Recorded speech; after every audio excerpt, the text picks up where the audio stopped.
The holographic council chamber of the Xal'Thoran High Collective shimmered with a cold blue light, casting elongated shadows across the alien dignitaries seated in their biomechanical thrones.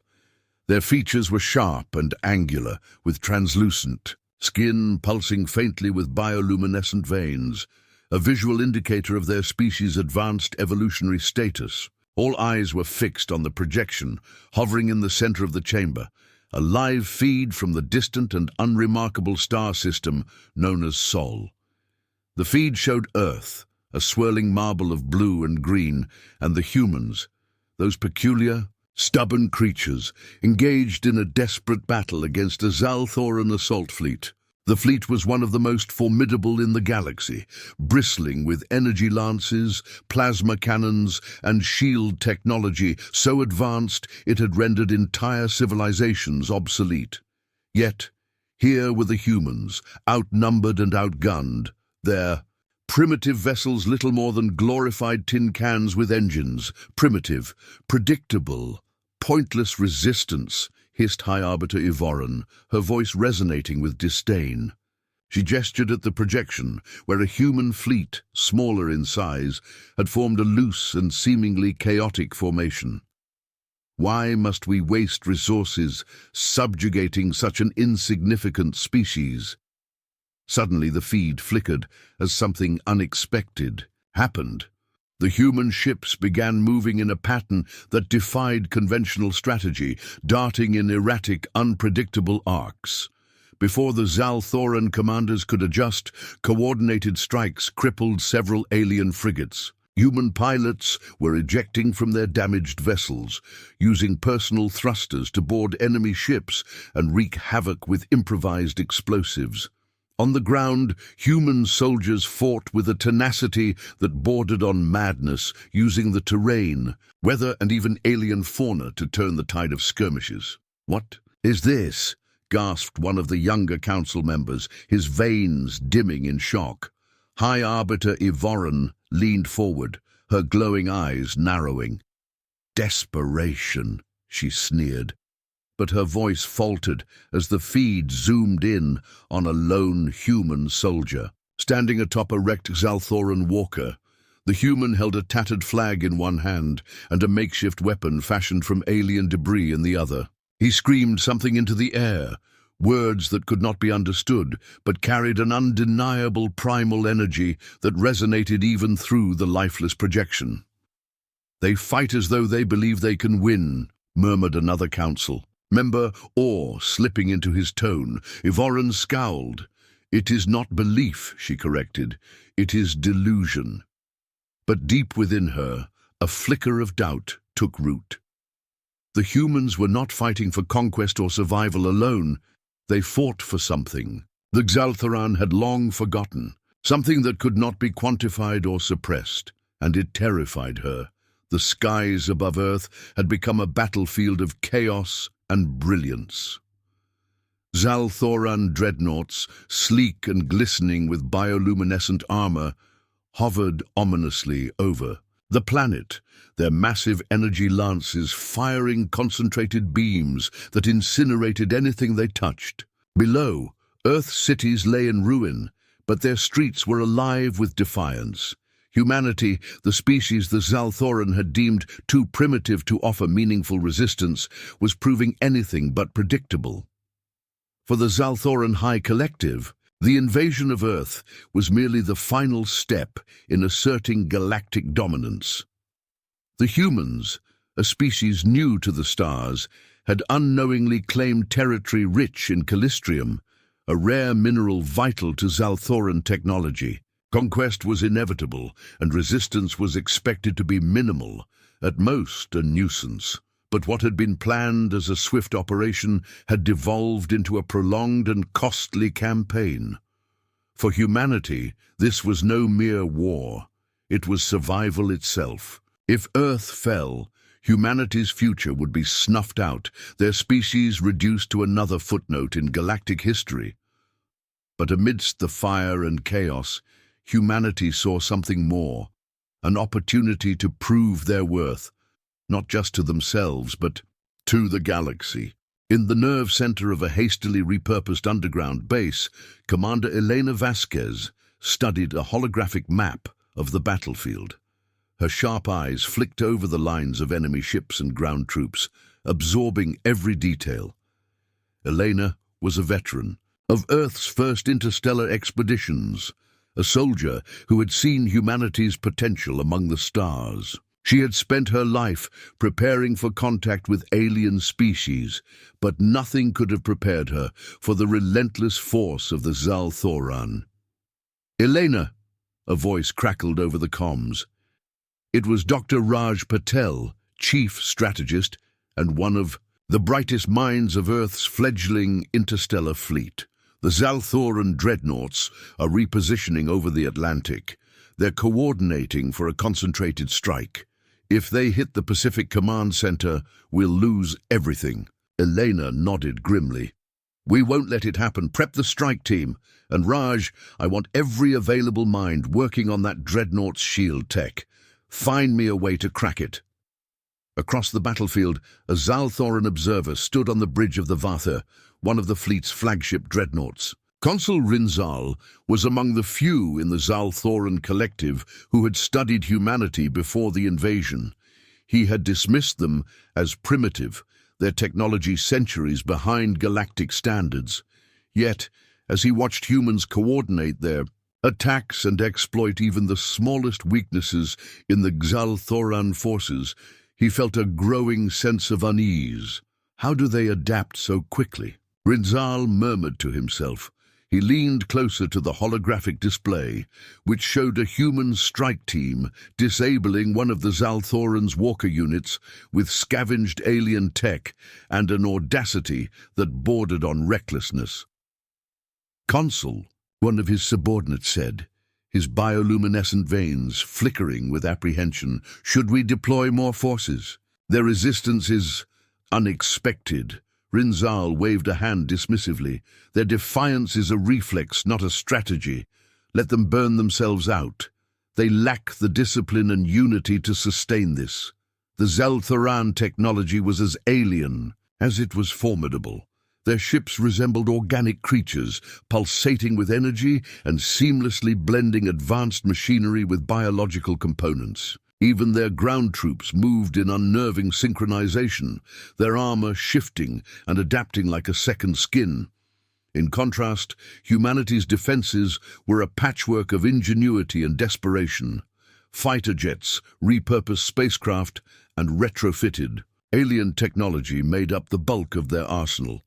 On the ground, soldiers fought with everything from plasma rifles to improvised weapons. Entire neighborhoods were transformed into traps, with mines hidden beneath rubble and sniper teams stationed in the skeletal remains of skyscrapers. Rinzal's confidence began to waver as reports flooded in. A squadron of human fighters had lured a Xal'Thoran fleet into a dense asteroid field, where they used the debris to conceal their movements. On the ground, humans had formed alliances with local wildlife, using swarms of aggressive, indigenous creatures to overrun Xal'Thoran. Ground forces. But what baffled him most was humanity's apparent disregard for their own survival. Time and again, human soldiers risked their lives for their comrades or the greater good, a behavior that the Xal'Thoran found incomprehensible. "Commander Vasquez," Raj's voice cut through the tension back at the human command center. "We've analyzed the dreadnought shield. It has a weak point, but it's unconventional. It'll require someone to board the ship and manually overload its core." Elena's jaw tightened. "How unconventional?" "Well," Raj hesitated, "it involves flying an outdated shuttle through their main hangar while their shields are briefly destabilized. There's a 12-second window." A silence fell over the command room. Everyone knew what the mission entailed. It wasn't just a suicide run.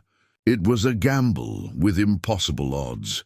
"I'll do it," Elena said, her voice steady. The room erupted in protests, but Elena silenced them with a raised hand.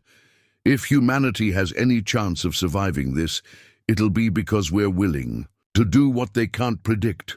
Raj Prep the shuttle." As the room scrambled into action, Raj whispered, "They'll never see it coming." Far above, Rinzal watched the humans' movements with growing apprehension. "They act as if they know they're doomed," he said, his voice barely audible. "But they fight as if they believe they can change the stars themselves." And, in that moment, for the first time, the Xal'Thoran began to question if they had underestimated not just humanity's resolve, but their potential to reshape the galaxy. The Xal'Thoran fleet loomed over Earth like a curtain of despair, their dreadnoughts casting long shadows over the planet's decimated cities. Despite their superior numbers and advanced technology, the humans continued to fight with a ferocity that defied logic. Every battle brought new challenges, and every skirmish revealed the relentless ingenuity of Earth's defenders. Elena Vasquez piloted her shuttle through the chaotic skies above Earth, weaving between alien ships and streaks of plasma fire. Below her, the ground battles raged on. Reports from her command center came in rapid bursts, each one painting a grim picture. "East Asian front has been breached," a voice crackled in her earpiece. "Civilian evacuation still in progress." "South America's holding, but barely," another voice added. "They've turned the Amazon into a minefield, but they can't hold forever." Elena clenched her jaw, her mind racing. Humanity was stretched thin, their forces scattered across the globe. Yet despite the overwhelming odds, her people were holding their ground. Every time the Xal'Thoran pushed, the humans pushed back. Harder! In one corner of the battlefield, a squad of soldiers had rigged together a makeshift railgun using alien scrap. The weapon was bulky, unstable, and prone to overheating, but it was powerful enough to pierce the shields of a Xal'Thoran walker. The squad's leader, Sergeant Marcus Reed, stood atop a pile of rubble, barking orders as his team fired shot after shot. "Keep it steady," he yelled. "We've got one more shot before this thing melts down." The railgun roared to life, a blinding arc of energy slicing through the air and striking the walker's core. The machine let out a guttural metallic screech before collapsing in a heap of sparks and twisted metal. "Direct hit!" one of his soldiers shouted. Marcus grinned, but his moment of triumph was short-lived. More walkers were advancing, their bioluminescent armor glowing menacingly. "Fall back," he ordered. "We'll fight them on the next line." Back at the underground command center, Dr. Raj Patel worked frantically with his team to decode the Xal'Thoran dreadnoughts' shielding system. The energy fields were unlike anything humanity had ever encountered, alive, almost sentient in the way they adapted to attacks. But Raj had noticed something peculiar, a brief, imperceptible flicker in the shields whenever the dreadnought deployed its fighters. "Run the simulation again," Raj instructed, his eyes fixed on the holographic display. "I need to confirm. The timing. We've run it 5 times already," one of his assistants replied, her voice tinged with exhaustion. "It's consistent. 12 seconds. Raj nodded, his mind racing. 12 seconds is all Commander Vasquez needs." Elena's voice crackled over the comms. "Raj, I'm en route to the rendezvous point. What's the plan?" Raj hesitated. He knew what he was about to propose was insane, even by their standards. "We're going to destabilize their shields by triggering a chain reaction in their energy cores. You'll have a 12-second window to breach their hangar and plant the overload device." 12 seconds, Elena repeated, her voice calm. Plenty of time. The human resistance was not limited to the battlefield. Across the globe, civilians worked tirelessly to support the war effort. Factories churned out ammunition and equipment, hospitals operated around the clock, and engineers repurposed alien tech to create new weapons. In one such factory, a young engineer named Mia Alvarez oversaw the construction of a new fleet of drones. The drones were crude compared to the Xal'Thoran's sleek designs, But they were fast, nimble, and equipped with EMP devices capable of disabling alien ships. "We've got 30 drones ready," Mia reported to her supervisor. "If we can launch them in time, we might be able to take out their fighter squadrons." "Do it," her supervisor replied. "Every second counts." The drones launched into the sky, their small frames darting through the chaos like swarms of angry insects. Within minutes, they were disabling Xal'Thoran fighters, creating openings for human pilots to strike. As Elena's shuttle approached the Xal'Thoran dreadnought, the alien fleet began to adapt to humanity's tactics. Their forces regrouped, their strategies becoming more calculated. It was clear they were no longer underestimating their opponents. On the Varthir, Consul Rinzal studied the battlefield with growing unease. He had initially dismissed humanity's defiance as desperation, but now he saw something more. A relentless will to survive, an ability to adapt that bordered on the extraordinary. "Consul," one of his subordinates said, "the humans are targeting our dreadnought. We should increase our defenses." Rinzal hesitated. "No," he said slowly. "Let them come. I want to see what they're truly capable of." As Elena's shuttle streaked toward the dreadnought, her team worked furiously to prepare the overload device. "We've got one shot at this," Elena said, her voice steady despite the tension. "Failure is not an option." The shuttle entered the dreadnought's hangar just as the shields flickered. The timing was perfect, but the Xal'Thoran were ready. Alien soldiers swarmed the hangar, their bioluminescent armor glowing ominously. "Go!" Elena shouted. Her team leaped into action, firing at the alien soldiers and creating a diversion. Elena sprinted toward the core, the overload device clutched tightly in her hands. On the Varthir, Rinzal watched the feed with growing admiration. "They're insane," he muttered. "But there's brilliance in their madness." As Elena reached the core, she activated the device and set the timer. The Xal'Thoran soldiers closed in, but her team held them off just long enough for her to escape. The shuttle burst out of the hangar just as the overload device detonated. The dreadnought's shields collapsed, and its core began to implode. The explosion lit up the sky, a brilliant burst of light that could be seen from the ground. Human cheers erupted across the battlefield. For the first time, the Xal'Thoran fleet was forced to retreat. As the shuttle returned to Earth, Elena sat in silence, her hands trembling. They had won a battle, but the war was far from over. The cost of victory weighed heavily on her. Lives lost, cities destroyed, and a planet on the brink of collapse. Yet, as she looked out at the battlefield, she saw something extraordinary. Humanity was still standing. They had faced the might of the Xal'Thoran and proven their worth, and somewhere on the Vita, Rinzal watched with a mix of fear and respect. "They are not what we expected," he murmured. "They are something else entirely." Humanity, it seemed, was no longer just fighting for survival. They were fighting to redefine their place in the galaxy. The battered remnants of Earth's forces rallied for what would likely be their final stand. High above the planet, the Xal'Thoran fleet regrouped, their dreadnoughts forming a menacing wall of energy and steel. Their losses had been significant, but their forces still dwarfed humanity's. For the Xal'Thoran, this was no longer a simple conquest. It was a matter of pride, a lesson to be taught to an insolent species. At the heart of Earth's resistance, Commander Elena Vasquez stood in the command center, her eyes fixed on the holographic battlefield map. The explosion of the Xal'Thoran dreadnought had bought humanity a brief reprieve, but now the alien fleet was preparing to launch an overwhelming counterattack. "Commander, we've detected massive energy spikes across there." "Fleet," Dr. Raj Patel said, his voice tight with urgency. "They're preparing a planetary bombardment. If they fire, Earth will be uninhabitable." Elena's heart sank. This was it. The Xal'Thoran were ready to wipe humanity out entirely. "What's our status?" she asked.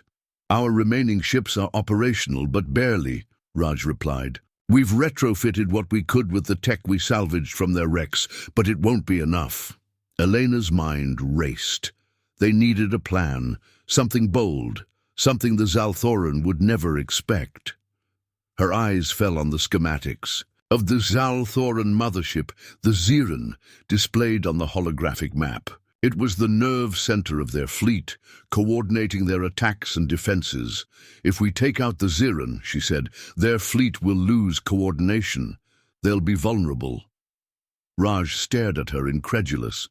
That ship is a fortress. Elena, its shields alone. I know, she interrupted, but we've learned their weakness. If we can destabilize the mothership's core like we did with the dreadnought, we might have a chance. A heavy silence filled the room as her words sank in. It was a suicide mission, and everyone knew it. But it was also their only chance. Elena assembled a strike team of the best and most experienced soldiers remaining. Among them was Sergeant Marcus Reed, the railgun specialist who had become a legend among the resistance, and Mia Alvarez, the young engineer whose drones had turned the tide of more than one battle. As they boarded the retrofitted shuttle, a patchwork of human ingenuity and alien tech, Elena addressed the team. This is it, she said, her voice steady despite the weight of the moment. If we succeed, we save Earth. If we fail, we don't let ourselves fail. The team nodded, their faces grim but determined. There was no room for doubt, no time for hesitation. The shuttle launched into the chaos of the battlefield, weaving through waves of Xal'Thoran fighters. Mia worked furiously at her station, deploying drones to clear a path. The drones buzzed like angry hornets, disabling enemy ships with pinpoint precision. "Hold steady!" Marcus shouted, manning the shuttle's makeshift railgun. He fired shot after shot, taking out incoming fighters and clearing a path toward the Xeran. On board the Xal'Thoran mothership, Consul Rinzal watched the human shuttle with a mix of awe and dread. "They're coming for us," he murmured. He had underestimated humanity once, and it had cost them dearly. He would not make the same mistake again. "Deploy all defenses," he ordered. "Do not let them breach the ship." The shuttle slammed into the Xeran's hangar, skidding to a halt amidst a hail of enemy fire. Elena and her team stormed out, their weapons blazing. The hangar erupted into chaos as Xal'Thoran soldiers swarmed to meet them. Marcus took point, his modified plasma rifle cutting through the enemy ranks. "Move! Move!" he shouted, covering the team as they pushed toward the core. Mia worked quickly, hacking into the ship's systems to disable automated defenses. "I've got it," she yelled, as turrets powered down and blast doors opened. "But it won't last long." "Long enough," Elena replied. "Let's go." The team reached the core chamber, a massive, pulsating sphere of energy surrounded by conduits and control panels. The air was thick with heat and the hum of alien machinery. "Raj, we're at the core," Elena said over the comms. "Start the overload sequence." Back at the command center, Raj worked furiously to guide her. "You need to plant the device directly on the core's surface," he instructed. "And Elena, you'll have less than a minute to get out once it's active." Elena nodded, already moving. "Understood." As she approached the core, the room shook violently. "They're onto us," Marcus shouted, firing at the reinforcements. Pouring into the chamber. "We've got company." Elena ignored the chaos, focusing on the task at hand. She activated the overload device, its timer ticking down. "Device is armed," she said. "We're out of time." "Fall back," she ordered. The team fought their way back to the shuttle, the core's energy growing unstable behind them. The entire ship shuddered as the overload sequence reached critical levels. The shuttle blasted out of the Xeran just as the core detonated. The explosion rippled through the mothership, tearing it apart in a blinding flash of light. Without, their command ship, the Xal'Thoran fleet, faltered. Their ships drifted aimlessly, their formations collapsing. Cheers erupted across Earth's remaining forces as the alien fleet began to retreat.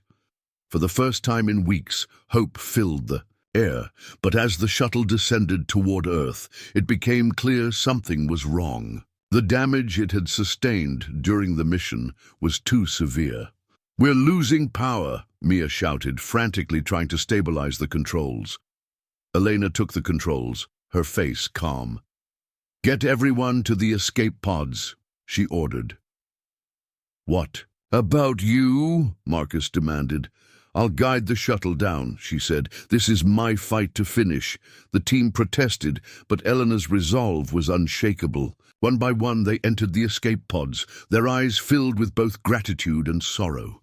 As the pods launched, Elena looked out at the planet she had fought so hard to protect. A faint smile crossed her lips. "Worth it," she whispered. The shuttle streaked toward the surface, a blazing comet against the night sky. The Xal'Thoran fleet retreated, their morale shattered. Earth had won, but the cost had been immense. Cities lay in ruin, and countless lives had been lost. Yet, amidst the devastation, humanity stood taller than ever. In the ruins of the command center, Raj watched the sky as the final alien ships vanished into the void. "She did it," he whispered, tears streaming down his face. "She saved us." On the Vatha, Rinzal stared at the remains of the Ziran. His veins pulsed with a dim, troubled light.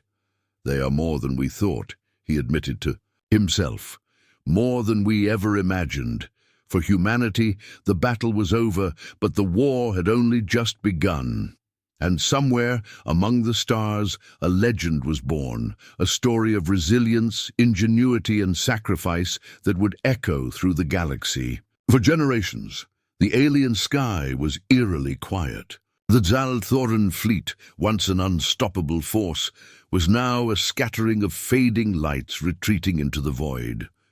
For the first time since the invasion began, Earth stood under a star-filled sky, without the shadow of dreadnoughts looming overhead. The silence wasn't peace, it was the aftermath of a battle that had left scars across the planet, both physical and emotional. In the ruins of the Pacific Command Center, Dr. Raj Patel stood surrounded by the remains of consoles and holographic displays.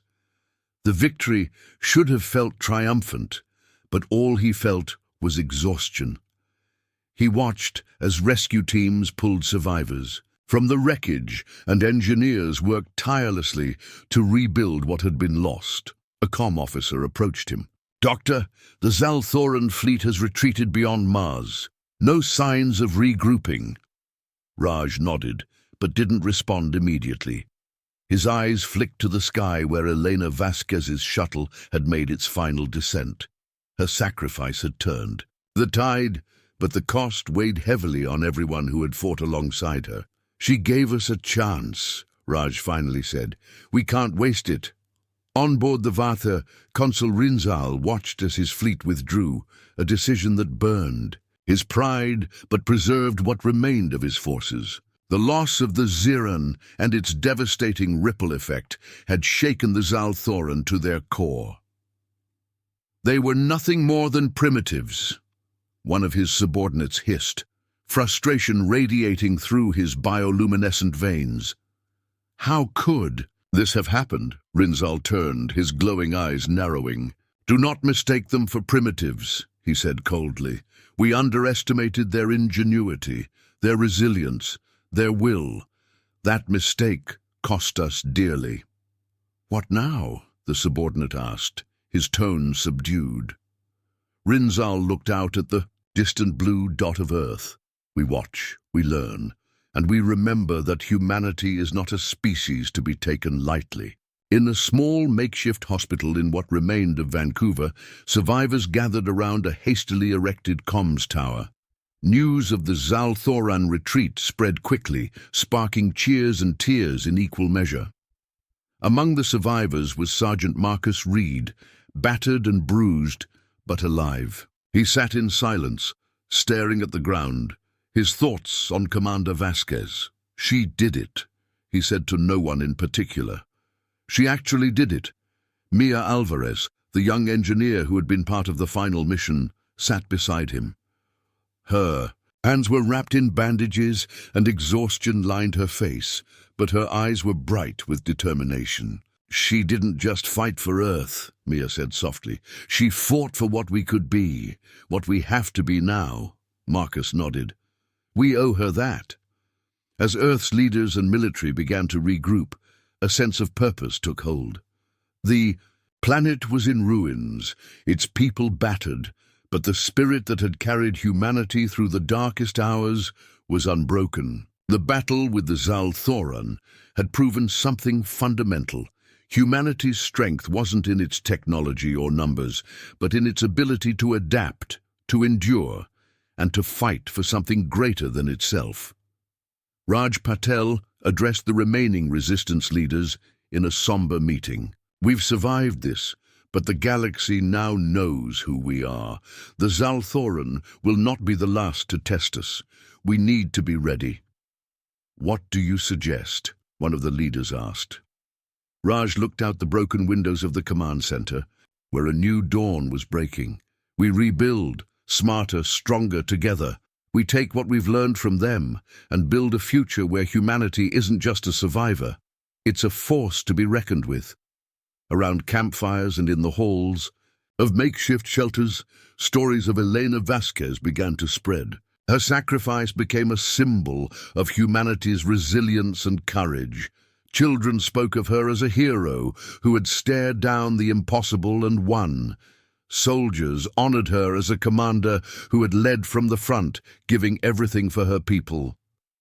In a quiet moment, Raj Patel stood at the site where her shuttle had crashed. The wreckage was a testament to her final act, and Raj placed a small plaque at the base of the debris. It read, "For Commander Elena Vasquez, who taught us that hope is stronger than fear and that courage can reshape the stars." On distant worlds, the story of humanity's defiance began to spread. The Xal'Thoran had been undefeated for centuries, their dominance unchallenged. Yet, a species from a small, unremarkable planet had done the impossible. Other alien civilizations took notice, their perceptions of humanity shifting from dismissive to cautious, and in some cases inspired. Humanity, once seen as insignificant, was now a symbol of resilience and unpredictability, a force that could not be easily subdued. As Earth began to rebuild, the people of the planet knew that their greatest challenges still lay ahead. But for the first time, they faced the future with the knowledge that they could overcome anything. They were not just survivors of an invasion, they were pioneers of a new era in galactic history. And among the stars, the name humanity began to carry a weight it never had before, not as conquerors or victims, but as something far more dangerous. As Rinzal had said, "They are more than we thought. They are something else entirely."